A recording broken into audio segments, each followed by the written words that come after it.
सहनाववतु सहनौ भुनक्तु सह वीर्यं करवावहै तेजस्विनावधीतमस्तु मा विद्विषावहै। ओम शांति शांति शांति।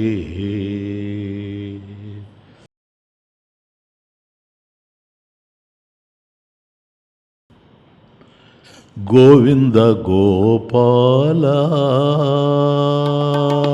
मुकुंद नंदलाला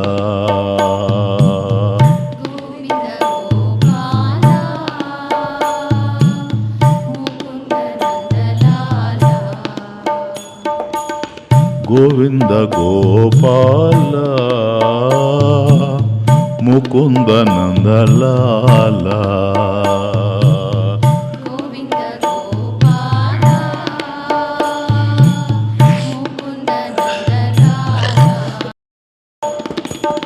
मुरली मोहन बाला मुरली मोहन बाला त्रिभुवन परिपाला मुरली मोहन बाला त्रिभुवन परिपाला अच्युत गोविंद अनंत गोपाल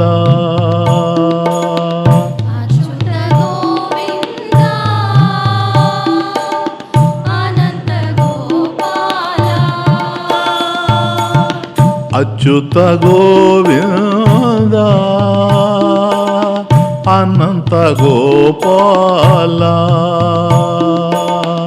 अच्युत गोविंद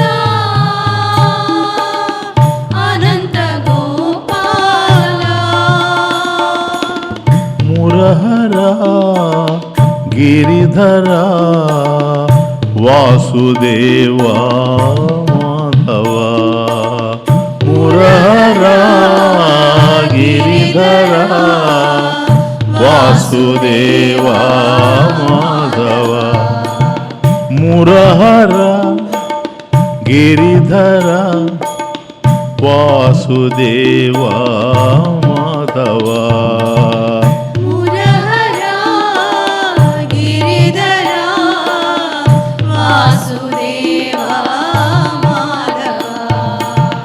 गोविंद गोपाल मुकुंद नंदलाला गोविंद गोपाल मुकुंद नंदलाला मुरली मोहन बाला त्रिभुवन परिपाला मुरली मोहन बाला त्रिभुवन परिपाला केशव माधव वेणुगोपाल केशव माधव वेणुगोपाल राधालोला यदुनंदलाला मनमोहन गोपाल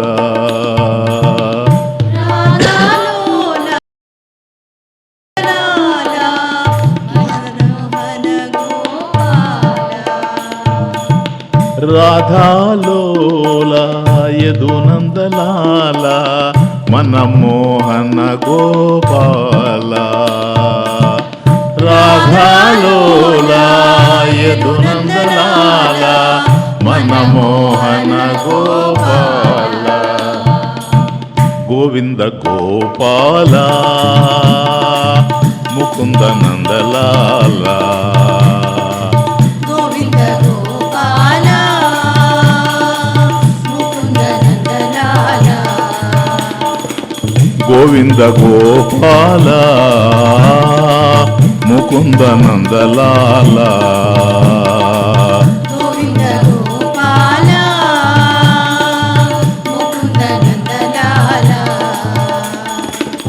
మురళీ మోహన బాల త్రిభువన పరిపాల మురళీ మోహన బాల త్రిభువన పరిపాల అచ్యుత గోవింద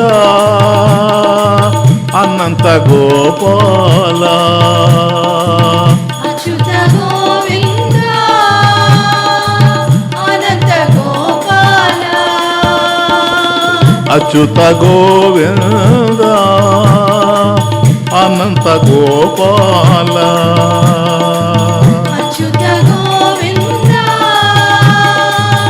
అనంత గోపాల మురహర గిరిధర వాసుదేవ మాధవ మురహర గిరిధర వాసుదేవ మాధవ మురహర గిరిధర వాసుదేవ మాధవ మురహర గిరిధర వాసుదేవ మాధవ గోవింద గోపాల ముకుంద నందలాల గోవింద గోపాల ముకుంద నందలాల మురళీ మోహన బాల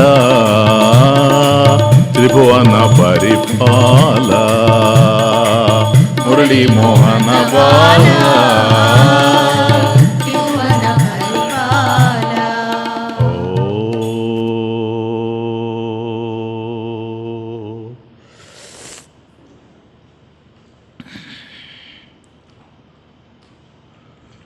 జ్ఞానము అంటే తెలుసుకోవడం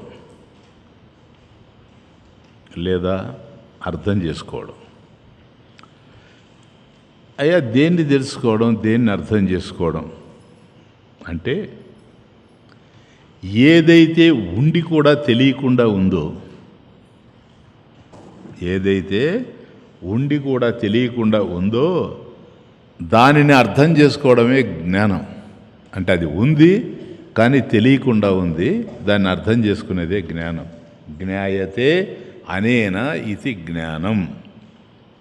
ఇది మోక్ష సంబంధమైనటువంటి జ్ఞానం. కాబట్టి మామూలు విషయాలకు సంబంధించినటువంటి జ్ఞానం కాకుండా మోక్షానికి సంబంధించినటువంటి జ్ఞానం. ఇది మోక్ష సంబంధమైనటువంటి జ్ఞానం. ఏన అశ్రుతం శృతం భవతి మతం అమతం మతం భవతి అవిజ్ఞాతం విజ్ఞాతం ఇది. ఏన అశ్రుతం శృతం భవతి అమతం మతం అవిజ్ఞాతం విజ్ఞాతం ఇది. అమతం మతం అవిజ్ఞాతం విజ్ఞాతం ఇది. అంటే ఏ జ్ఞానాన్ని మనం పొందడం వల్ల ఇంతవరకు విననిది వినింది అవుతూ ఉన్నదో, ఇంతవరకు ఏదైతే మనం వినలేదో అది వినింది అవుతూ ఉన్నదో, ఏన అశ్రుతం శృతం భవతి. అట్లాగే ఆలోచించనిది ఇంతవరకు ఆలోచించడం జరుగుతూ ఉందో, అమతం మతం.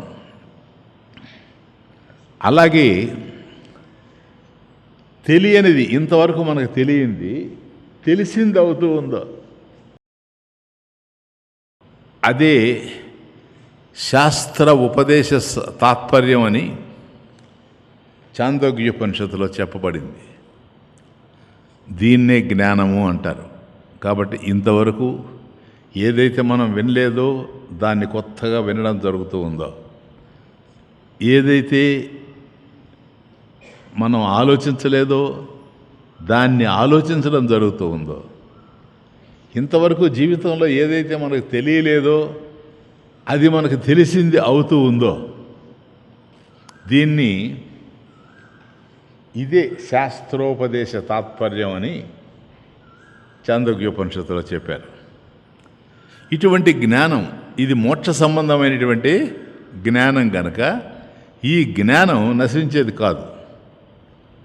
అబాధితం కనుక నిత్యమేవా, నిత్యం ఎప్పుడూ ఉండేదే, ఇది నిత్యమేవా.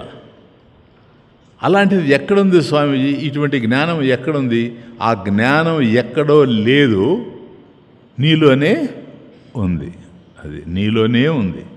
ఆత్మసంస్థం మనఃకృత్వ, ఆత్మసంస్థం. కాబట్టి అది ఎక్కడో లేదు, నీలోనే ఉంది, ఆత్మసంస్థం. కాబట్టి దీనికన్నా తెలియదగింది మరొకటి ఈ ప్రపంచంలో లేదు. అతః పరం వేదితవ్యం, అతః పరం వేదితవ్యం కించిత్ నహి. కాబట్టి ఏ కొద్ది కూడా లేదు, దానికన్నా వేరుగా తెలియదగింది అని నిర్ణయించింది శ్వేతాశ్వతరోపనిషత్. కాబట్టి చాందోగ్యం అట్లా చెప్తా ఉంది, శ్వేతాశ్వతరం ఇలా చెప్తూ ఉంది. ఇప్పుడు నిన్న 2 శ్లోకాలు చూచాము, దాని యొక్క సారభూతమైన విషయాన్ని ఈరోజు నేను ఇంట్రడక్షన్లో ఇచ్చాను. ఇప్పుడు శ్లోకం స్టార్ట్ చేస్తున్నాం. తత్క్షేత్రం యచ్చయా దృక్ష యద్వికారి యతశ్చయన్ సచయో యత్ప్రభావశ్చ తత్సమాసేన మే శృణు. మే శృణు, మే నా నుండి, శృణు విను అర్జున. ఏంటి తత్? తత్ క్షేత్రం నాయన, ఆ క్షేత్రం. తత్ ఈ శ్లోకంలోనే తమాషా ఉంది. తత్ క్షేత్రం, ఆ క్షేత్రం. శ్లోకం బాగా చూడండి. తత్ క్షేత్రం, ఆ క్షేత్రము. యచ్చ ఏమిటో, ఆ క్షేత్రము ఏమిటో. యచ్చ యాదృక్ష, అది ఏ విధమైందో, ఆ యొక్క క్షేత్రం ఏమిటో, అది ఏ విధమైందో. యాదృక్ష యద్వికారి, ఏ విధంగా మార్పు చెందుతూ ఉందో, వికారం కలిగి ఉందో. యతశ్చ, యతః చ యత్, ఎక్కడి నుంచి వచ్చిందో. 4 పాయింట్స్ ఇక్కడ. కాబట్టి ఒకటి, ఆ క్షేత్రం యశ్చ ఏమిటో, యాదృక్ష ఏ విధమైందో, యద్వికారి ఎటువంటి వికారం గలదో, యతశ్చ యత్ ఎక్కడి నుంచి వచ్చిందో, సచ అట్లాగే ఆ క్షేత్రజ్ఞుడు సహ, క్షేత్రం అయిపోయింది. ఈ క్షేత్రం అనేటువంటిది ఏమిటో, ఇది ఏ విధమైందో, ఏ విధమైనటువంటి మార్పు చెందుతూ ఉందో, ఇది ఎక్కడి నుంచి వచ్చిందో. 4 పాయింట్స్. తరువాత సచ ఆ క్షేత్రజ్ఞుడు, యహ ఎవడో, యత్ ప్రభావశ్చ ప్రభావ మరి మహిమ, ఆ క్షేత్రజ్ఞుడెవరో, వాడు ఎటువంటి మహిమ గలవాడో. తత్ దానిని సమాసేన సంక్షిప్తంగా, సంక్షేపంగా, మే నా నుండి, శృణు విను అర్జున, నా నుండి విను. అంటే ఏంది ఇక్కడ? 2 పాయింట్స్ ప్రధానంగా తీసుకుంటున్నాడు. ఒకటి క్షేత్రము, రెండవది క్షేత్రజ్ఞుడు. కాబట్టి మొదట క్షేత్రం ఏదైతే ఉందో దాని గురించి చెప్తున్నాడు, దాని ప్రభావం ఏమిటో అది మనకు తెలియజేస్తూ ఉన్నాడు. ఆ తర్వాత మనకు క్షేత్రజ్ఞుడు కూడా చెప్తున్నాడు. కానీ ఈ రెండిట్లో, ఈ శ్లోకంలో క్షేత్రముని గురించి చెప్పేటప్పుడు యద్వికారి అన్నాడు. అంటే ఏ విధంగా మార్పు చెందుతూ ఉందో ఈ క్షేత్రం. అట్లాగే క్షేత్రజ్ఞుని గురించి చెప్పేటప్పుడు యత్ ప్రభావశ్చ అంటున్నాడు. ఇక్కడేమో యద్ వికారి, అక్కడేమో యత్ ప్రభావ. అంటే వికారాలన్నీ క్షేత్రానికి సంబంధించినవి, ప్రభావం ఏదన్నా ఉంటే అది క్షేత్రజ్ఞుడికి సంబంధించింది, క్షేత్రానికి కాదు.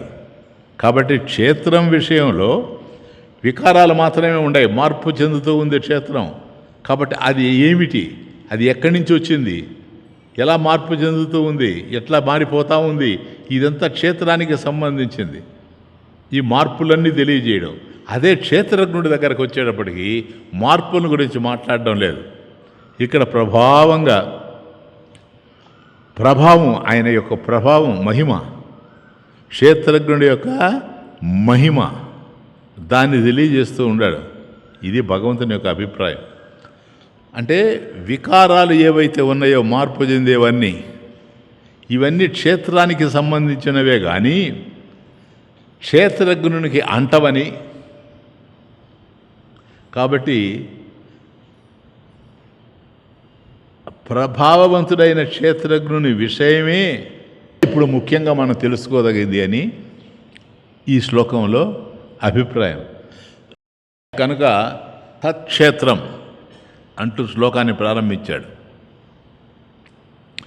తత్క్షేత్రం యచ్చ, దేనినైతే క్షేత్రము అంటున్నామో అది ఏ ఏ ధర్మాలతో కలిగి ఉండటం చేత క్షేత్రము అనబడింది. తశ్చ, నేను బాగా అర్థం చేసుకోండి. తచ్చ అని అండంలో ఉద్దేశం ఏంటంటే, నెంబర్ 1, దేన్నైతే క్షేత్రం అంటున్నామో అది ఏ ఏ ధర్మాలతో ఏర్పడి ఉంది, కలిగి ఉంది అనేది క్షేత్రము అనబడింది. నంబర్ 1 యశ్చ. అంటే ఇప్పుడు వచ్చింది క్షేత్రం. ఇప్పుడు వచ్చిందంటే దాని అర్థం ఏంటి, పూర్వం లేకుండా ఇప్పుడు వచ్చింది. పూర్వం అంటే కాలానికి సంబంధించింది. పూర్వం లేకుండా ఇప్పుడు వచ్చిందంటే ఇప్పుడు ఉందా లేదా, ఉంది. ఇప్పుడు ఉండి రేపు లేకుండా పోతుంది. గతంలో లేకుండా ఉండి ఇప్పుడు వచ్చింది, ఇప్పుడు ఉండి భవిష్యత్తులో లేకుండా పోతుంది. ఇది క్షేత్రం, మున్ముందు లేకుండా పోయేది. ఇదే శరీరం. ఈ జన్మాదులనే ధర్మం మొదటిది యశ్చ శబ్దం చేత చెప్పబడుతూ ఉంది. అంటే నెక్స్ట్ రెండోది యాదృక్ష. అంటే జనన మరణాలు ధర్మముగా గల శరీరం అనే క్షేత్రం ఎటువంటిది, యాదృక్ష, ఎటువంటిది ఇది. మొదటేమో ఏది క్షేత్రం అన్నాం, ఇప్పుడేమో నాయన ఇది ఎటువంటిది అంటున్నాం. క్షేత్రం ఎటువంటిది చెప్పనా, జడ రూపమైంది. క్షేత్రం జడ రూపమైంది, దృశ్య రూపమైంది. నీకు క్షేత్రజ్ఞుడు కనపడ్డు, కానీ క్షేత్రం కనిపిస్తూ ఉంది, దృశ్యం. కానీ నశించిపోయేది. ఇక్కడ కొద్దిగా డిఫరెన్స్ ఉంటుంది, నేను తర్వాత క్లారిఫై చేస్తాను మీకు రోజు చేసినట్టే. కాబట్టి ఆ క్షేత్రజ్ఞుడు కూడా నశించిపోయేవాడే అనే ఐడియా వస్తుంది ఇక్కడ కదా, చూద్దాం. కనుక జనన మరణాలు ధర్మంగా కలిగినటువంటి శరీరం అనేటువంటి క్షేత్రం యాదృక్ష ఎటువంటిది అని అడిగినప్పుడు, అయ్యా ఇది జడ రూపమైంది, జడం, అది శరీరం ఎన్నిటితో కలిసి ఉన్నా సరే అది జడ రూపమైంది, దృశ్య రూపమైంది, మనకు కనపడతా ఉంది దృశ్య రూపం. నెక్స్ట్ నశించిపోయేది. కాబట్టి శరీరం ఏదైతే మనకు కనిపిస్తూ ఉందో ఇది జడ రూపమైంది, మార్పు చెందుతూ ఉంది, ఇది ఒకప్పుడు నశించిపోద్ది కదా, మార్పు చెందుతూ ఉంది కదా. ఎలా మార్పు చెందుతూ ఉంది, అది ఎలా మార్పు చెందుతూ ఉంది. మూడవది యద్వికారి, యత్ వికారి, అది ఏ విధంగా మార్పు చెందుతూ ఉంది. పుట్టింది మొదలు నాయన చచ్చేంత వరకు, పుట్టింది మొదలు గిట్టేంత వరకు మార్పు చెందుతూనే ఉంది. ఒకే విధంగా లేదు. పుట్టినప్పుడు మన దేహం ఏ విధంగా అయితే ఉందో అలాగే లేదు. ఇప్పుడు అది మార్పు చెందుతూ ఉంది. ఎలా మార్పు చెందుతూ ఉంది మనకు అర్థం కావడం లేదు. మార్పు చెందుతూ ఉంది అంటే దాన్ని బట్టి మనకేం తెలుస్తూ ఉంది? స్థిరమైంది కాదు. ఎప్పుడైతే మార్పు చెందుతూ ఉందో అది స్థిరమైంది కాదు, నియతి స్వభావం కానిది. కాబట్టి దాన్ని ఏమన్నాడంటే అనియత స్వభావ, అనియత స్వభావ. ఇప్పుడు మనం పీల్చుకునేటువంటి శ్వాసలో ప్రతి శ్వాసలో మార్పే. నువ్వు శ్వాసలు పీల్చుకుంటూ వదులుతూ ఉన్నావు అంటే ప్రతి శ్వాసలో కూడా నీకు మార్పే ఉంది. అది ఎట్లా మారుతూ ఉంది? ఇంద్రియాలు మారుతూనే ఉన్నాయి. ఇంద్రియాలు మారుతూనే ఉన్నాయి. క్షేత్రం ఎప్పుడు ఎలా ఉంటుందో ఎవరూ చెప్పలేరు. క్షేత్రం ఉంటుంది కానీ ఇలా ఉంటుంది అని చెప్పడానికి అవకాశం లేదు. ఎందుకని? మార్పు చెందుతూ పోతూ ఉంది కనుక. అందుకే దానిని వికారి అన్నారు. అంటే అట్లా మాడిఫై అవుతూ ఉంది కనుక దాన్ని వికారి అని అన్నారు. వికారి అంటే దేని కారణంగా అది పుడుతూ ఉంది. నెక్స్ట్ నంబర్ 4, దేని కారణంగా అది పుడుతూ ఉంది. యతశ్చ, యతః చ అంటే అది పుట్టింది కదా, దేని కారణంగా పుడుతూ ఉంది, ఎట్లా వస్తూ ఉంది. ఇది క్షేత్రానికి సంబంధించినటువంటి విషయం. ఇంక తర్వాత పోతే క్షేత్రజ్ఞ స్వరూపం చెప్తున్నాడు చూడండి. క్షేత్రమైన శరీర స్వభావ స్వరూపాలను ఎలా తెలుసుకున్నామో ఆ విధంగానే క్షేత్రజ్ఞుని స్వరూప స్వభావాలను కూడా తెలుసుకోవాలి. ఈ క్షేత్రం విషయంలో ఏ విధంగా అయితే మనం తెలుసుకున్నామో అట్లాగే క్షేత్రజ్ఞుని విషయంలో కూడా తెలుసుకోవాలి. క్షేత్రం విషయంలో స్వభావాన్ని మాత్రమే తెలుసుకున్నాం, అవునా? కేవలం స్వభావం. అది యచ్ఛ కావచ్చు, యాదృక్ష కావచ్చు, యద్వికారి కావచ్చు, యతశ్చ కావచ్చు.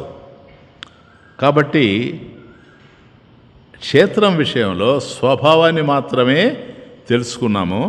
కానీ క్షేత్రజ్ఞుని విషయంలో స్వభావాన్ని కాదు, ప్రభావాన్ని తెలుసుకోబోతున్నాం. మెయిన్ డిఫరెన్స్ అది. క్షేత్రం విషయంలో స్వభావాన్ని తెలుసుకుంటున్నాం, కానీ ఇప్పుడు క్షేత్రజ్ఞుడి విషయం వచ్చేటప్పటికి ప్రభావాన్ని తెలుసుకోబోతున్నాం. అంటే క్షేత్రానికి స్వభావమే కానీ ప్రభావం లేదు. క్షేత్రజ్ఞుడు ప్రభావమే స్వభావంగా తెలుస్తుంది. క్షేత్రజ్ఞుడి యొక్క ప్రభావమే స్వభావంగా తెలుస్తుంది. క్షేత్రము వికారయుతమైంది, మార్పు చెందుతూ పోతూ ఉంటుంది కనుక ప్రభావం లేదు దానికి. ఎందుకంటే ఎప్పుడు మార్పు చెందుతూ ఉంది కనుక అది వికారయుతమైంది, నిర్వికారి. ఏది? క్షేత్రజ్ఞుడు కనుక ప్రభావయుతుడు. క్షేత్రజ్ఞుడు ప్రభావయుతుడు, దీనికి ప్రభావం లేదు కనుక దీనికి స్వభావమే కానీ ప్రభావం లేదు. కానీ క్షేత్రజ్ఞుడు ప్రభావం కలిగి ఉన్నాడు, ప్రభావమే ఆయన స్వభావంగా తెలుస్తూ ఉన్నాడు. అది మట్టికుండ మలిన దేహము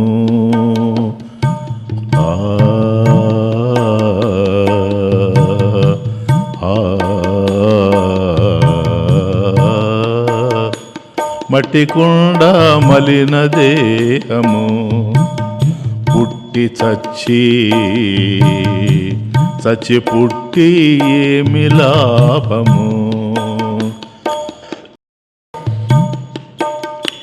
మట్టికుండ మలిన దేహము పుట్టి చచ్చి చచ్చి పుట్టి ఏమి లాభము.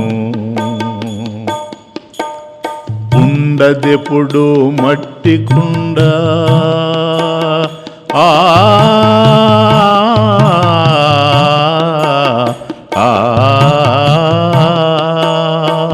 ఉండదెప్పుడు మట్టి కుండ కలగతిలో పగలకుండ ఉండదెప్పుడు మట్టి కుండ కాలగతిలో పగలకుండ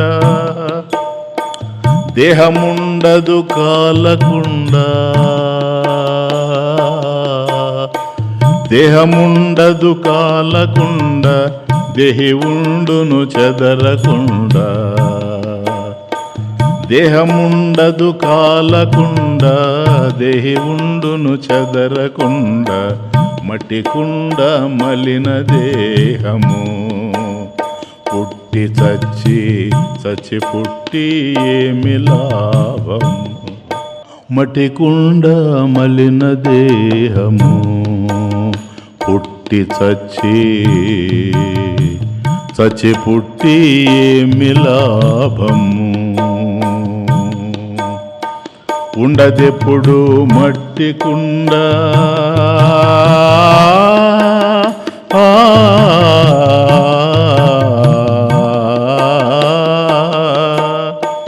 ఉండదెప్పుడు మట్టి కుండ కాలగతిలో పగలకుండ దేహముండదు కాలకుండ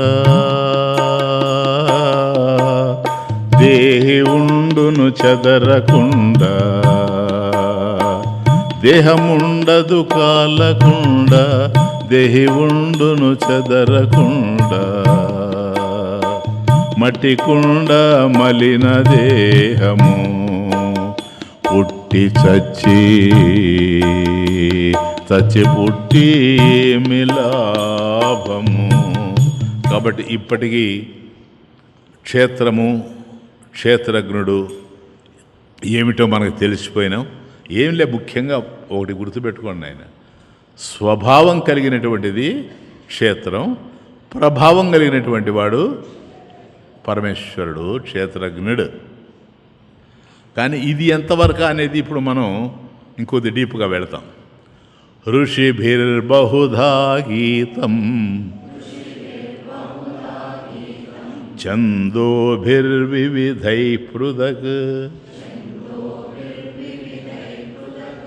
బ్రహ్మసూత్రపదైశ్చైవ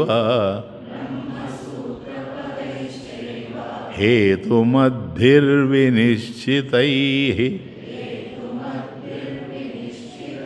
ఋషిభిర్బహుధా గీతం ఛందోభిర్వివిధై పృథక్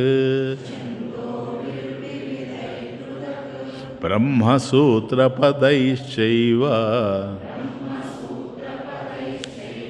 హేతుమద్భిర్వినిశ్చితైః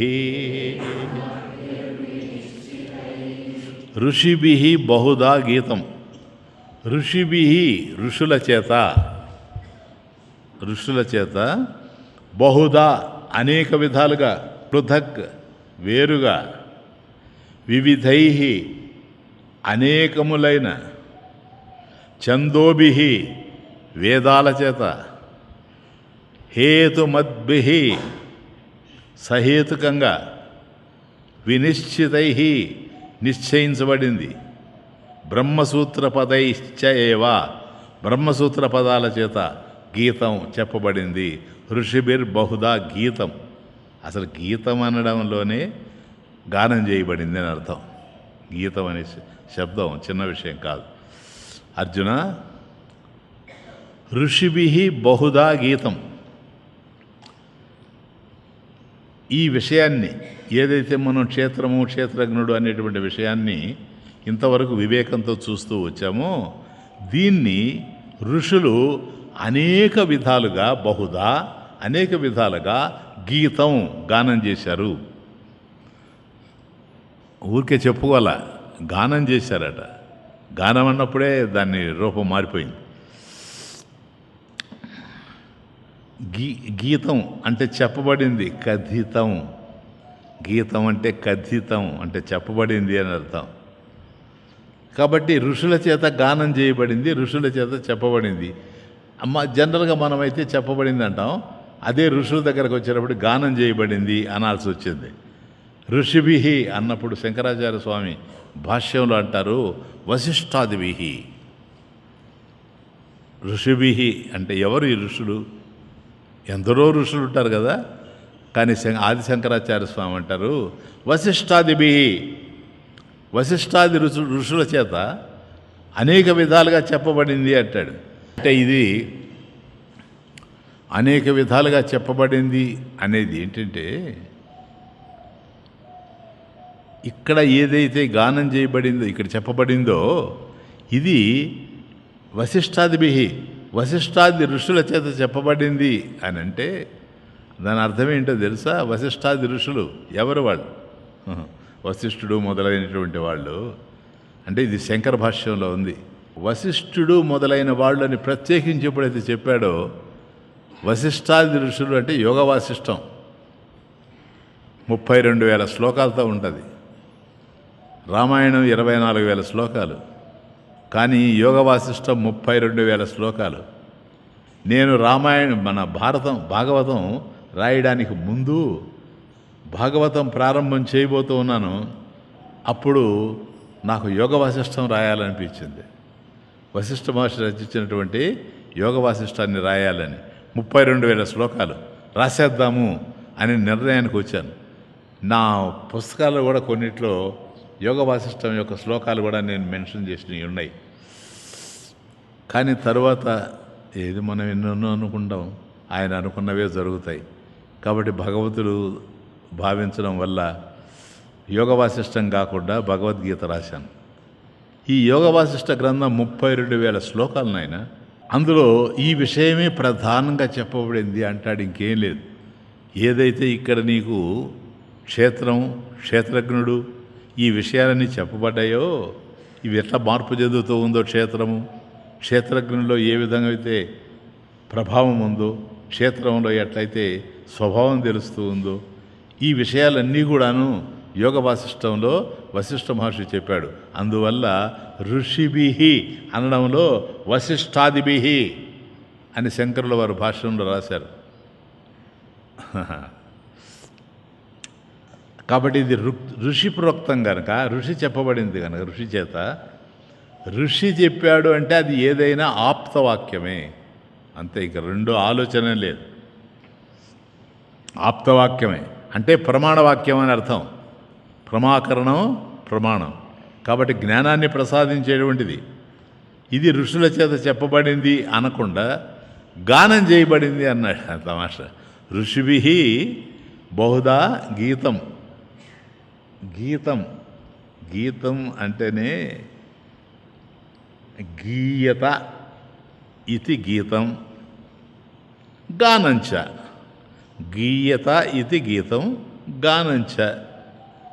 ఇది వ్యాకరణంలో అమరసింహుడు చెప్పాడు. అమరంలో చెప్పాడు దీని విషయం. గానం అంటే ఇట్లా అని. కనుక ఋషి ప్రోక్తమైనటువంటిది, ఋషుల చేత చెప్పబడింది అనకుండా ఇది ఋషిబీర్ బహుదా గీతం. చూడండి, అంటే అనేక విధాలుగా వాళ్ళ చేత గానం చేయబడింది, పాడబడింది గీతం అని అమరసింహుడు చెప్పాడు. అంటే ఇంక అథారిటీ, ఇంక తిరుగులేదని అర్థం. ఆయన కూడా గానం చేయబడింది అనకుండా అద్భుతమైన ప్రయోగం అది. గీతం గానం చేశాడు అనడం. తస్యాహ సాధనాన్ని గాయంతి ఆచార్యాహ.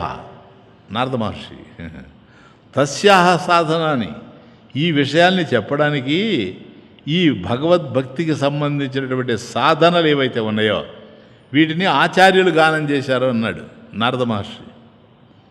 ఇంకా ఆయన ఎప్పుడూ నా గానమే గనక నారద మహర్షికి ఆయన అలా చెప్పాడు, సూత్రీకరించాడు దాన్ని. అంటే జనరల్గా గానం అనేది ఎక్కడ వస్తుందంటే ఊరికే రాదు నాయన, ఊరికే వచ్చేది సినిమాల్లో, సరేనా? అంటే గానానికే అవకాశం లేనటువంటి చోటే సినిమాల్లో వస్తుంది. ఇప్పుడు ఏదైనా బాధ వచ్చిందనుకోండి, పాట పాడతారు ఎవరన్నా. ఏమబ్బా నాకు మాత్రం అర్థమే కాదు. ఇప్పుడు మనకి ఏదైనా బాధ వచ్చే పెను చీకటాయే లోకం అంటావా? ఏమబ్బా జనరల్గా రాదట్లా. సినిమాల్లో వస్తుంది, ఎందుకంటే లేనివే సినిమాల్లో వస్తాయి కనుక ఇది కూడా దాంట్లో వస్తుంది. కానీ ఆనంద సమయాల్లో బాగా ఆనందంగా ఉంటాం చూడు, అప్పుడు వచ్చేది గానం. మీరు చూడండి, కావాలంటే మన ఇళ్లలో కూడా సాల్లేవా పక్కింటోడు కూడా నిద్రపోవడం లేదు. ఎందుకంటే ఆనందం వచ్చింది అంటే ఆపుకోలేడు. కాబట్టి ఎప్పుడైతే ఆనంద సమయాలు ఉంటాయో, ఎప్పుడైతే తృప్తిగా ఉంటాడో మనిషి, ఆయనలో అనాయాసంగా, ఆయాసం లేకుండా, కష్టం లేకుండా వ్యక్తమయ్యేటువంటిది ఏదో అది గానం. అది అనాయాసంగా రావాలా, అప్రయత్నంగా రావాలా. ఎందుకని స్వామీజీ? గానం వెనుక ఒక తృప్తి ఉంటుంది మనిషికి. అందరూ పాడలేరు. గానం వచ్చిందంటే తృప్తి, ఏదో తృప్తి ఉంటుంది. అది ఏది అనేది మనకు తెలియదు. తృప్తి ఉంటుంది, ఉత్సాహం ఉంటుంది, చాలా ఉత్సాహం ఉంటుంది. అందువల్ల జ్ఞానులైనటువంటి మహర్షులు తమకు ఉండేటువంటి గానాన్ని ఎట్లా వ్యక్తం చేశారు అంటే గానంతో వ్యక్తం చేశారు. జ్ఞానాన్ని గానంతో వ్యక్తం చేశారు. ఎందుకని? ఆనందం ఉంది కనుక, అప్రయత్నంగా వస్తుంది కనుక.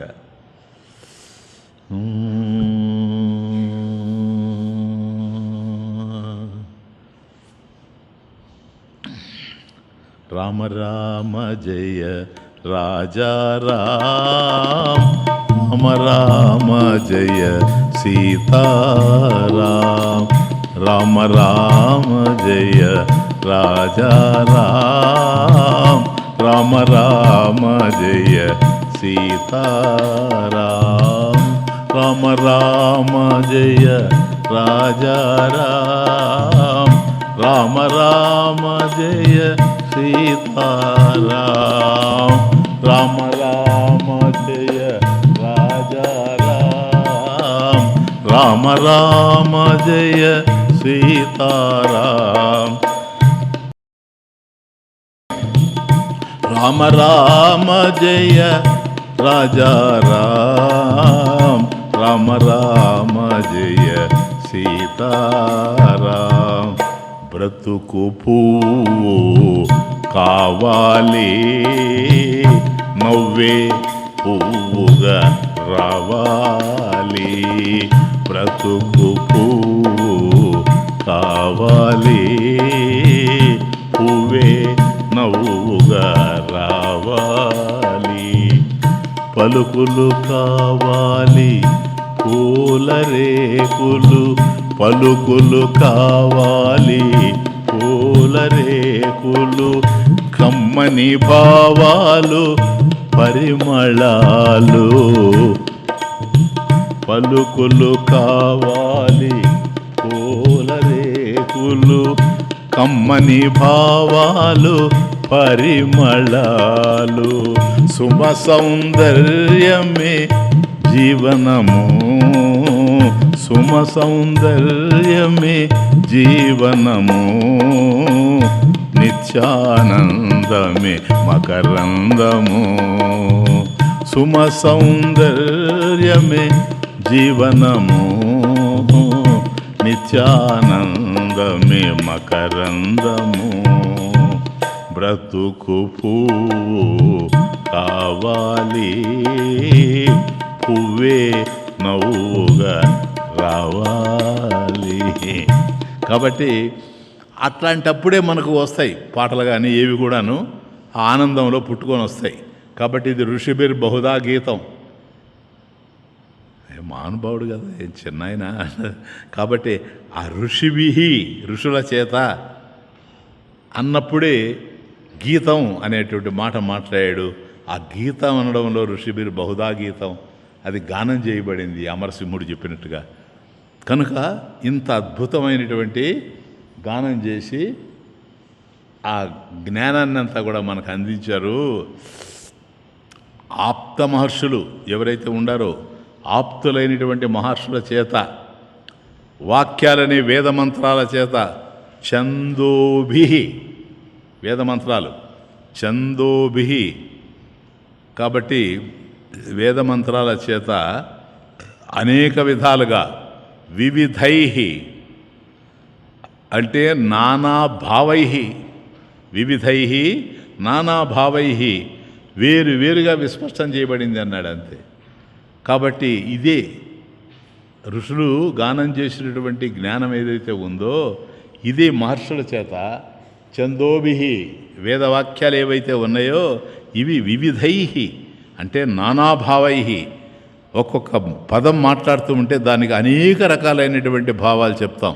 ఇవన్నీ ఎట్లా వస్తూ ఉన్నాయి అని అంటే ఛందోభి ఇవన్నీ కూడాను ఆ మంత్రాల నుంచే వచ్చాయి గనక ఇది వేరువేరుగా విస్పష్టం చేయబడింది. పృథక్ అది పృథక్ వివేకత పృథక్ వేరుగా. కాబట్టి ఒక్కొక్క దానికి ఒక్కొక్క భావం వస్తూ ఉంటుంది. ఛందోభి వివిధై పృథక్ పృథక్ అనేక రకాలుగా చెప్పారు. ఇవన్నీ ప్రమాణవాక్యాలు. ఎందుకంటే వేదం కనుక విషయం ఎంత గొప్పదైనా ఒక్కటే గుర్తుపెట్టుకోండి, ప్రమాణ యోగ్యత లేనప్పుడు విషయం ఎంత గొప్పదైనా కావచ్చు, చెప్పేవాళ్ళు ఎంత గొప్పవాళ్ళైనా కావచ్చు, కానీ దాన్ని నిరసించారే కానీ అంగీకరించలేదు.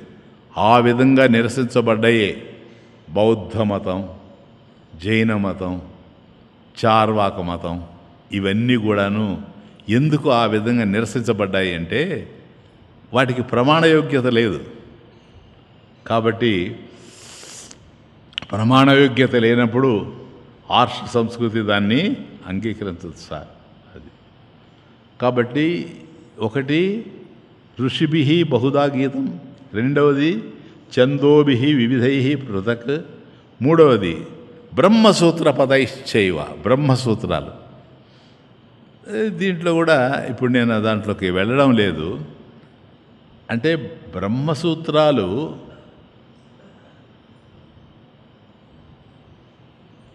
వ్యాసుడు రాసింది.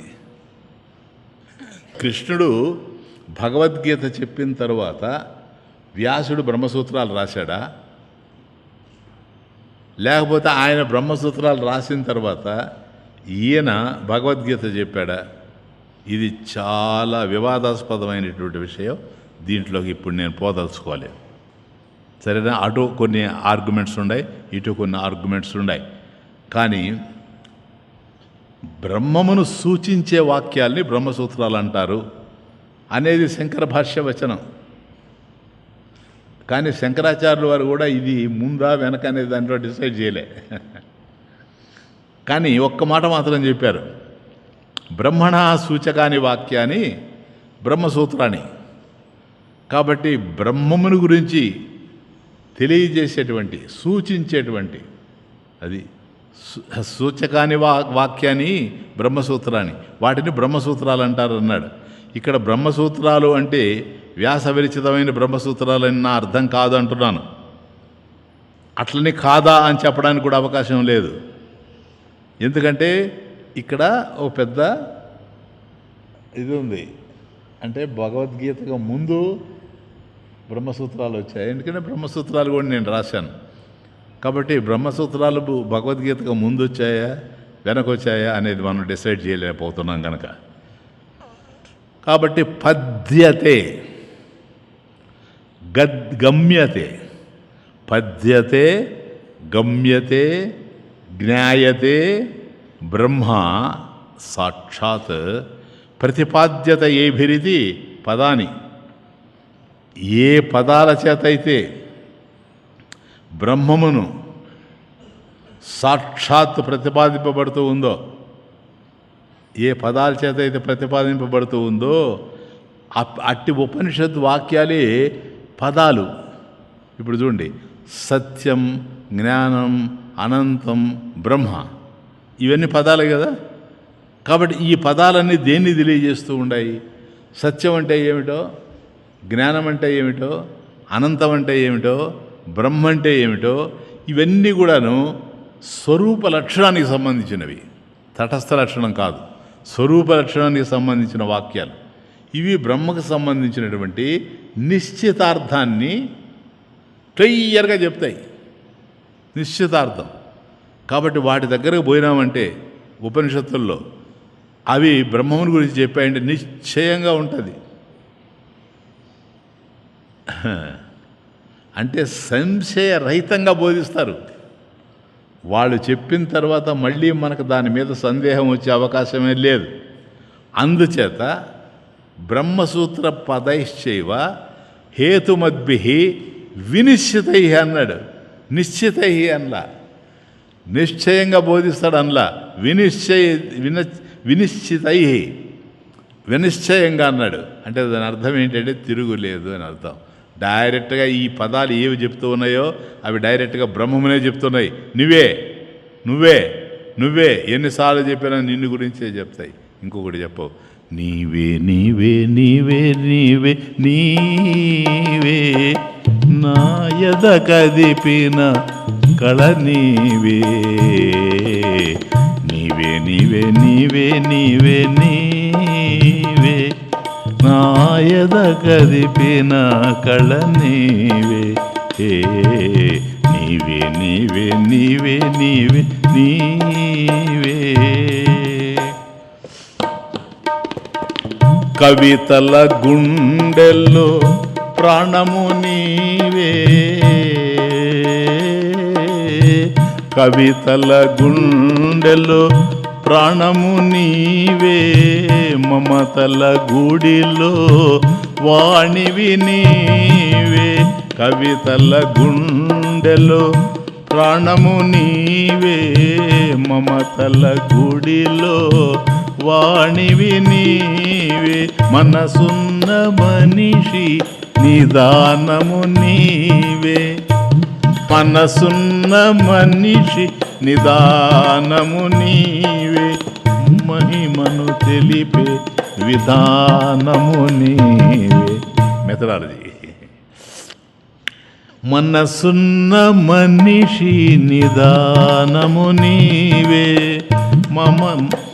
మహిమను తెలిపే విధానము నీవే. నీవే నీవే నీవే నీవే నీవే నాయద కదిపిన కళ నీవే, నీవే నీవే నీవే నీవే నీవే. చీకటి చీల్చే వెలుగువు నీవే, వెలుగులన్నార్పే చీకటి నీవే. చీకటి చీల్చే వెలుగువు నీవే, వెలుగులన్నార్పే చీకటి నీవే. అంతములేని కాంతివి నీవే, అంతములేని కాంతివి నీవే. అనంతమైన శాంతివి నీవే, అంతములేని కాంతివి నీవే. అనంతమైన శాంతివి నీవే. నీవే నీవే నీవే నీవే నాయద కదిపిన కళ నీవే, నీవే నీవే నీవే నీవే నీవే. ఇదంతా కూడా బ్రహ్మసూత్ర పదైశ్చైవ అన్ని భగవంతుడినే చూపిస్తూ పోతూ ఉన్నాయి. నెక్స్ట్, మహాభూతాన్యహంకారః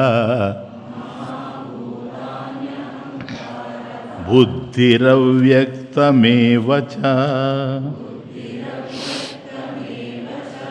ఇంద్రియాణి దశైకం చ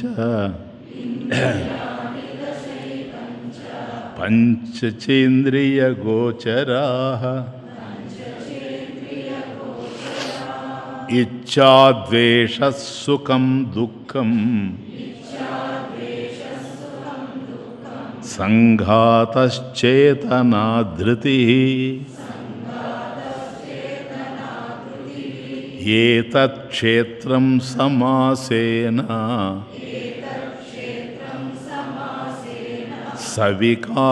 సవికారముదాహృతం.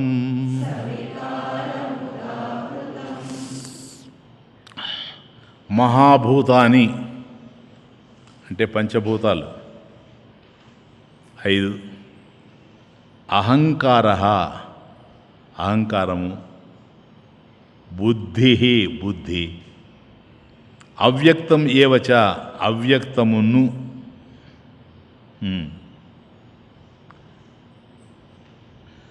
దశ ఇంద్రియాణి, 10 ఇంద్రియాలు, ఏకం చ మనస్సు, ఇంద్రియ గోచరా, ఇంద్రియ విషయాలు, పంచ 5. ఈ మొదటి శ్లోకంలో 24 చెప్పాడు మనకు, బాగా చూసుకోండి. పంచభూతాలు 5, అహంకారము, బుద్ధి, అవ్యక్తము 3, 5, 3, 8, దశేంద్రియాలు మనసు కలిసి 11. కాబట్టి 8, 11, 11, 8 కలిసి 19. ఇంద్రియ గోచరములైన శబ్దాది విషయాలు 5, 24, వెరసి 24 తత్వాలు.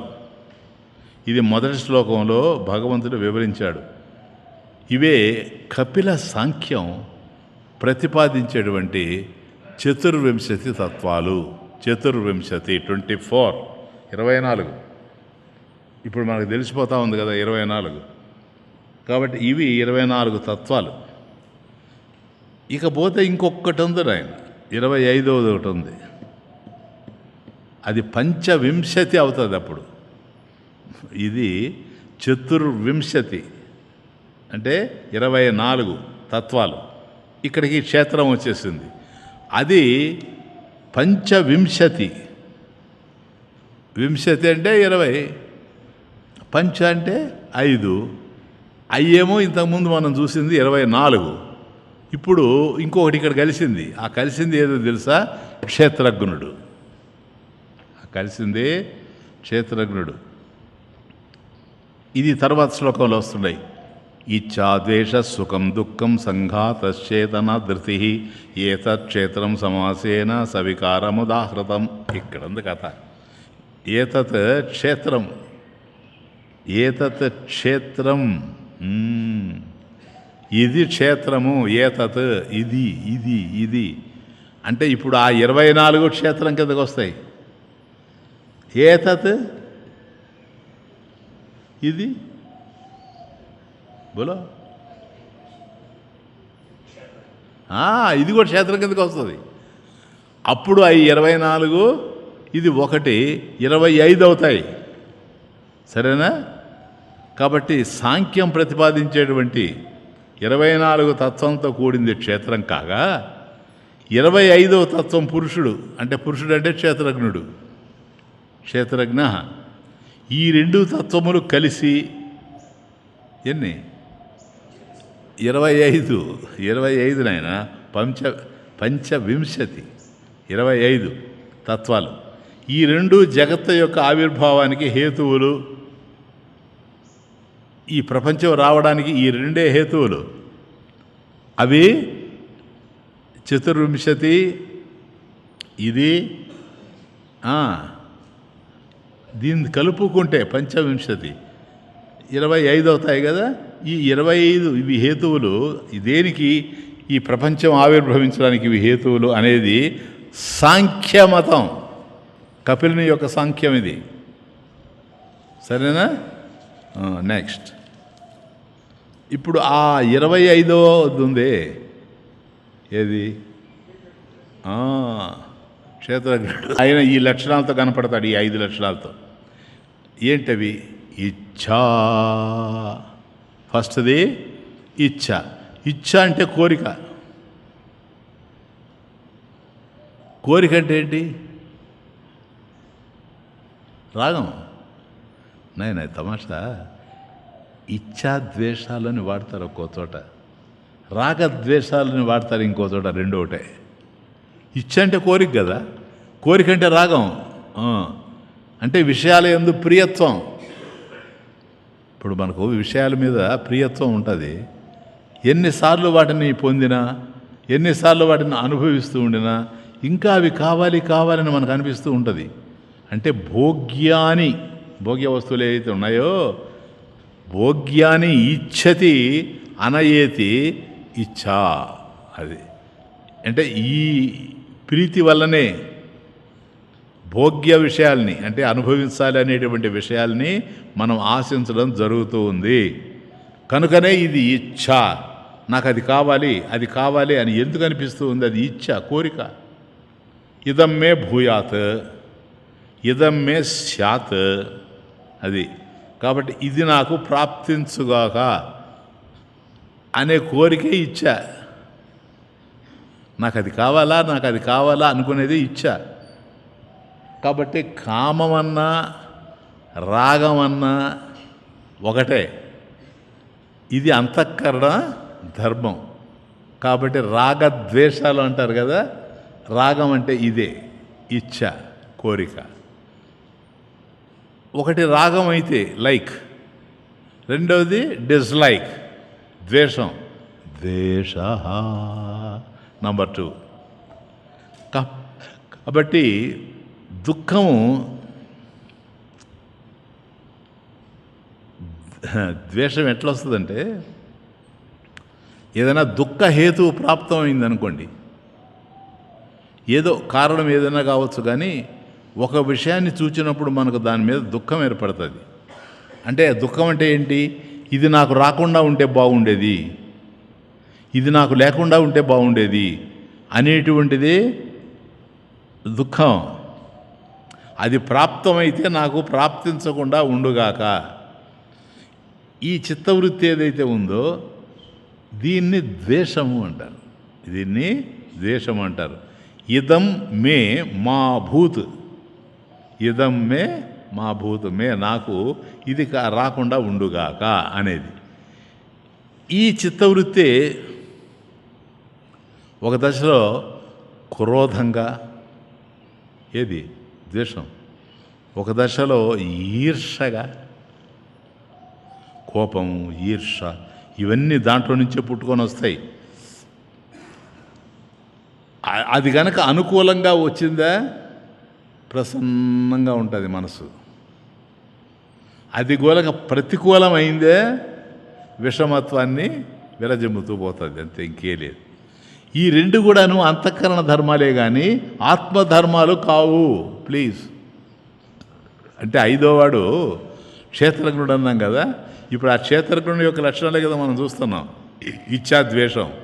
కాబట్టి క్షేత్రజ్ఞుడు అంటే మీరు అనుకుంటారేమో, ఓహో ఇది ఆత్మేమోనని. కాదు, ఇది ఆత్మధర్మాలు కావు, ఇవి కేవలం అంతఃకరణ ధర్మాలే కానీ ఆత్మధర్మాలు కావు. ఇప్పుడు అయం రాగ, అయం ద్వేష, అయం ఇది రాగ రాగము, అయం ఇది ద్వేష ద్వేషము. అలాగే ఇదం సుఖం, ఇదం దుఃఖం, ఇది సుఖము, ఇది దుఃఖము అని తెలియబడుతూ ఉన్నాయి మనకు. కనుక ఇవి ఏవైతే మనకు తెలియబడుతూ ఉన్నాయో ఇవన్నీ కూడా జ్ఞేయములు, అంతేనా? నీకు తెలుస్తూ ఉన్నాయి కనుక ఇవి జ్ఞేయములు. తెలియబడేది ఏదైనా చెప్పండి. ఇప్పుడు నేను చెప్పాను, అది కాదు. తెలియబడేది ఏదైనా క్షేత్రమే. తెలియబడేది ఏదైనా క్షేత్రమే కదా. కాబట్టి ఈ ఘటాదులు ఏవైతే ఉన్నాయో అవి ఎట్లాగైతే తెలుస్తూ ఉన్నాయో అట్లాగే ఇవి కూడా రాగద్వేషాలు కూడా తెలియబడుతూ ఉన్నాయి కనుక ఇవి కూడా జాగ్రత్తగా అర్థం చేసుకోవాలి, ఇంకేంలే. ఇవి జ్ఞేయములు, తెలియబడేవి ఏదైనా క్షేత్రమే కనుక. కాబట్టి ఘటాదులు, ఈ కుండలు, ఇవన్నీ కూడా ఎట్లాగైతే మనకు తెలియబడుతూ ఉన్నాయో అట్లాగే రాగద్వేషాలు కూడా అలాగే తెలియబడుతూ ఉన్నాయి కనుక ఇవి క్షేత్ర ధర్మాలే కానీ ఆత్మధర్మాలు కావు. ఇక్కడికి ఇచ్ఛ, ద్వేషము, ఈ రెండే రాగద్వేషాలు ఇవి వచ్చేసాయి. ఇది క్షేత్రజ్ఞుల్లో ఉన్నట్టు తెలుస్తున్నాయి. ఆ తరువాత సంఘాతము, సంఘాత దేహేంద్రియాణం సంహతి సంఘాత అంటే ఇంద్రియాలతో కూడినటువంటి పరిణామశీలమైనటువంటి దేహం ఏదైతే ఉందో దీన్నే సంఘాతము అంటారు. ఇప్పుడు ఇది కూడా క్షేత్రం కిందకే వస్తుంది. కానీ ఇది క్షేత్రజ్ఞుడుగా మనకు తెలుస్తూ ఉంటుంది, కానీ క్షేత్రజ్ఞుడు కాదు, క్షేత్రమే. ఇది కూడా క్షేత్ర ధర్మమే. నెక్స్ట్ చేతనము. ఈ దేహేంద్రియ సంఘాతమునందు అభివ్యక్తమయ్యే అంతఃకరణ వృత్తిని చేతన అంటారు. అంటే ఒక ఇనుప గుండు ఉందనుకోండి, ఆ ఇనుప గుండు బాగా కాలిపోయిందనుకోండి, ఇనుప గుండు బాగా కాలితే అది ఎర్రగా అభివ్యక్తం అవుతుంది కదా. ఇనుప గుండు బాగా కాలిపోయింది అనుకోండి, ఎర్రగా అభివ్యక్తం అవుతుంది. అట్లాగే దేహేంద్రియ సంఘాతంతో బుద్ధి వృత్తి అభివ్యక్తం అవుతుంది. కాబట్టి అది కూడాను ఇది ఎట్లాగైతే కాలి వ్యక్తమవుతూ ఉందో అది అట్లా వ్యక్తం అవుద్ది. దీన్నే చేతనము అంటారు. దీన్ని చేతనము అంటారు. అంటే శీత స్వభావం గల ఇనుప గుండులో వ్యక్తమైన అగ్ని ఇనుప ముద్దని ఏ విధంగా అయితే అగ్నిగోళంగా ప్రకాశింపజేస్తూ ఉందో, భ్రమింపజేస్తూ ఉందో, అట్లాగే సర్వగతమైనటువంటి ఆత్మ చైతన్యం బుద్ధిలో ప్రకాశించినప్పుడు, అంటే బుద్ధౌ భానం బుద్ధిలో ప్రకాశించినప్పుడు ఈ బుద్ధి వృత్తి ఆత్మ అని భ్రమింపజేస్తూ ఉంది. బాగా అర్థం చేసుకుంటున్నారా? బుద్ధి వృత్తౌ భానం అక్కడ ప్రకాశిస్తూ ఉంది, కానీ మనకు అనిపిస్తుంది ఇది ఆత్మ అని. కాదు, ఇది బుద్ధి వృత్తిలో ఉండేటువంటిది. వాస్తవానికి ఇది ఆత్మ చైతన్యం కాదు, చైతన్య అభాస మాత్రమే. దీనిని ఇక్కడ చేతనం అంటున్నాడు. దీన్ని చేతనము అంటున్నాడు. బుద్ధివృత్తి కూడా జ్ఞేయమే గనక, తెలియబడుతూ ఉంది గనక, దృశ్యమే గనక చేతనము కూడా క్షేత్రమే. ఎస్, చేతనము కూడా క్షేత్రమే. ఇంకా చివరికి మనకు వచ్చింది ధృతి. ధృతి అంటే ధైర్యం. ధైర్యం ఎక్కడ ఉండేది? బుద్ధిలో కదా ఉండేది ధైర్యం. కాబట్టి ధైర్య రూపమైనటువంటి బుద్ధి విశేషం అంటే ధైర్యం. ఈ బుద్ధి విశేషం ఏదైతే ఉందో అది అంటే మనలో దుర్బలమైపోయి, బలహీనమైపోయి సడలిపోతున్న దేహేంద్రియాదులను ఏదైతే నిలబెడుతుందో అదే ధృతి. దేహేంద్రియ మనోబుద్ధులు ఎక్కడైతే బలహీనమైపోయి నిలబడలేకపోతాయో అక్కడ ధైర్యాన్ని ఇచ్చేటువంటిదే ధృతి. అదే ధైర్యం, ఇంకేముంది? ధృతి యయా అవసాద ప్రాప్తాని, ధృతి యయా అవసాద ప్రాప్తాని దేహేంద్రియాణి ధ్రియంతే. కాబట్టి ఇది కూడా జ్ఞేయమే కనుక ఇది కూడా క్షేత్రమే. కంక్లూషన్: ఏవేవి మహదాతులతో కూడి వికారయుతమై ఆత్మకు జ్ఞేయములుగా ఉన్నవో అవన్నీ క్షేత్రములే, సవికారములే. అందుకని ఆచార్యులు వారు ఎంత చక్కగా సవికారం ఉదాహృతం ఈ శ్లోకంలో ఇదంతా క్షేత్రంగా చెప్పబడింది అని క్షేత్ర స్వభావాన్ని వివరించి ఉపసంహరిస్తున్నాడు. యత్ ఉక్తం తత్ ఉపసంహరతి. యత్ ఉక్తం తత్ ఉపసంహరతి. ఎన్నో ఎత్తాం జన్మలు, ఎన్నెన్నో నడిచాయి, ఎంతెంతో జరిగిపోయింది. కానీ ఇవన్నీ కూడా క్షేత్రంగానే తెలుస్తున్నాయి, క్షేత్రజ్ఞుడిగా తెలియడం లేదు. ఎత్తిన జన్మలు ఎరిగిన కర్మలు, ఎత్తిన జన్మలు ఎరిగిన కర్మలు, మోసిన బరువులు ఎన్నియని. ఎత్తిన జన్మలు ఎరిగిన కర్మలు, మోసిన బరువులు ఎన్నియని దించుకొనుటకే ఈ జన్మము దించుకొనుటకే ఈ జన్మము తల వంచి దించుటే కర్తవ్యము దించుకొనుటకే ఈ జన్మము తల వంచి దించుటే కర్తవ్యము తెంచుకోవాలి అజ్ఞానము తెంచుకోవాలి అజ్ఞానము నింపుకోవాలి సుజ్ఞానము తెంచుకోవాలి అజ్ఞానము నింపుకోవాలి సుజ్ఞానము ఎత్తిన జన్మలు ఎరిగిన కర్మలు మోసిన బరువులు ఎన్నియని దించుకొనుటకే ఈ జన్మము. కాబట్టి అవి చతుర్వింశతే, లేకపోతే ఆ ఒకటి కూడా కలుపుకొని 25 ఏదనేది కాదు. వీటిని మనం దించుకోవాలి. ఇక ఈ మోసినటువంటి బరువులన్నీ చాలు.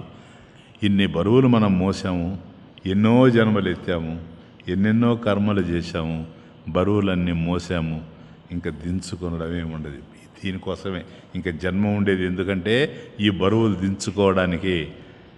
కాబట్టి దించుకోవడం కదా, తల వంచి దించుటే కర్తవ్యం. కాబట్టి ఇంకా దీని విషయంలో తలెత్తుకొని తిరగడం కాదు, తల వంచాలి. కాబట్టి అలా ఉంచితే తెంచుకోవాలి అజ్ఞానము. కాబట్టి అజ్ఞానాన్ని తెంచుకోవాలి, సుజ్ఞానాన్ని నింపుకోవాలి. ఇదే ప్రధానమైనటువంటి విషయం. ఓం కేశవ మాధవ గోవింద గోపీ మనోహర కేశవ మాధవ గోవింద గోపీ మనోహర అచ్యుత రాధా హృదయ రాధాలోలానందలాల అచ్యుత రాధా హృదయ రాధాలోలానందలాల కేశవ మాధవ గోవింద గోపీ మనోహర కేశవ మాధవ గోవింద గోపీ మనోహర అచ్యుత రాధా హృదయ రాధాలోలానందలాల అచ్యుత రాధా హృదయ రాధాలోలానందలాల నందకుమార నవనిత చోర మునిజన మనోహర నందకుమార నవనిత చోర మునిజన మనోహర నందకుమార నవనిత చోర మునిజన మనోహర నందకుమార నవనిత చోర మునిజన మనోహర నందకుమార నవనిత చోర మునిజన మనోహర నందకుమార నవనిత చోర మునిజన మనోహర బాలగోపాల దీన దయాళ గిరిధర మదన గోపాల బాలగోపాల దీన దయాళ గిరిధర మదన గోపాల బాలగోపాల దీన దయాళ గిరిధర మదన గోపాల బాలగోపాల దీన దయాళ గిరిధర మదన గోపాల దీనావన దామోదర మోహన మురళీధర దీనావన దామోదర మోహన మురళీధర దీనావన దామోదర మోహన మురళీధర దీనావన దామోదర మోహన మురళీధర రాధా మాధవ రాస విహారి జగదోద్ధారా కృష్ణ హరి రాధా మాధవ రాస విహారీ జగదోద్ధారా కృష్ణ హరి రాధా మాధవ రాస విహారి జగదోద్ధారా కృష్ణ హరి రాధా మాధవ రాస విహారీ జగదోద్ధారా కృష్ణ హరి కేశవ మాధవ గోవింద గోపీ మనోహర కేశవ మాధవ గోవింద గోపీ మనోహర కేశవ మాధవ గోవింద గోపీ మనోహర కేశవ మాధవ గోవింద గోపీ మనోహర అచ్యుత రాధా హృదయ రాధాలోలానందలాల అచ్యుత రాధా హృదయ రాధాలోలా నందలాల నందకుమార నవనిత చోర మునిజన మనోహర నందకుమార నవనిత చోర మునిజన మనోహర బాలగోపాల దీన దయాళ గిరిధర మదన గోపాల బాలగోపాల దీన దయాళ గిరిధర మదన గోపాల దీనావన దామోదర మోహన మురళీధర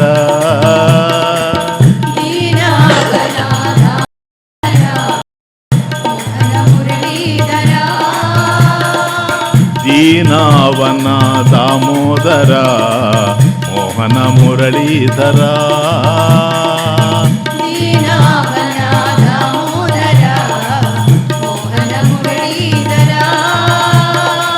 రాధా మాధవ రాస విహారీ జగదోద్ధారా కృష్ణ హరి రాధా మాధవ రాస విహారీ జగదోద్ధారా కృష్ణ హరి రాధా మాధవ రాస విహారీ జగదోద్ధారా కృష్ణ హరి రాధా మాధవ రాస విహారీ జగదోద్ధారా కృష్ణ హరి కేశవ మాధవ గోవింద గోపీ మనోహర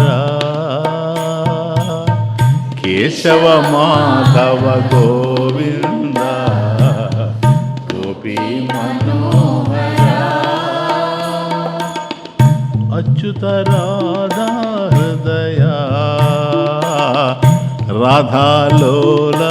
రాధాలోలానందలాల అచ్యుత రాధా హృదయ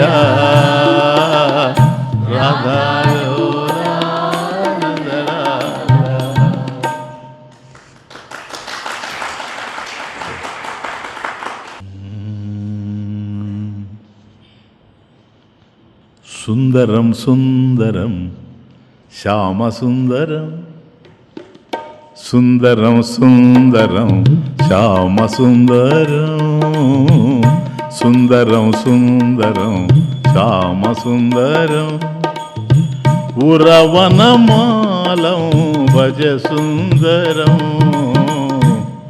అంత సాంస్క్రిట్ ఉరవనమాలం భజ సుందరం సుందరం సుందరం శ్యామసుందరం సుందరం సుందరం శ్యామసుందరం ఉరవనమాలం భజ సుందరం సుందరం సుందరం సుందరం శ్యామ సుందరం శుభపద కమలం తిమిరహరం శుభపద కమలం తిమిరహరం వారిజవదనం విభుదవరం శుభపద కమలం తిమిరహరం వారిజవదనం విభుదవరం సుందరం సుందరం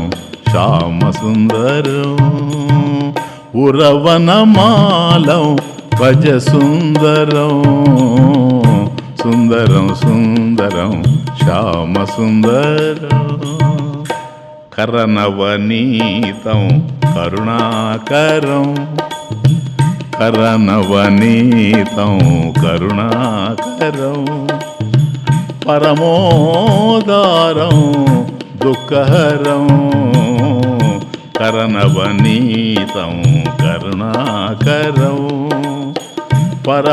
పరమోదారం దుఃఖహరం సుందరం సుందరం శ్యామ సుందరం ఉరవనమాలం భజ సుందరం సుందరం సుందరం శ్యామ సుందరం నయన విశాలం బ్రహ్మపరం నయన విశాలం బ్రహ్మపరం తత్వవిచారం ధరణీధరం నయన విశాలం బ్రహ్మపరం తత్వవిచారం ధరణీధరం సుందరం సుందరం శ్యామ సుందరం ఉరవనమాలం భజ సుందరం సుందరం సుందరం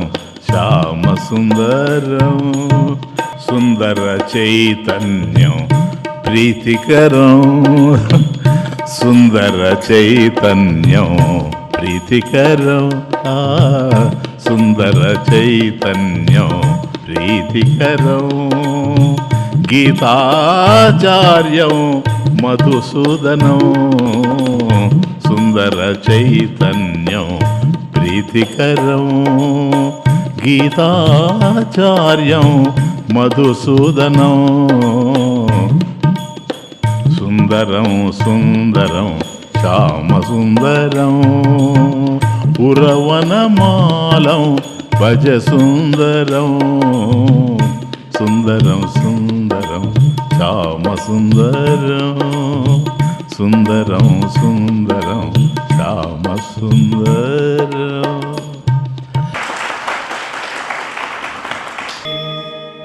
ఓం పూర్ణమదః పూర్ణమిదం పూర్ణాత్ పూర్ణముదచ్యతే పూర్ణస్య పూర్ణమాదాయ పూర్ణమేవావశిష్యతే ఓం శాంతి శాంతి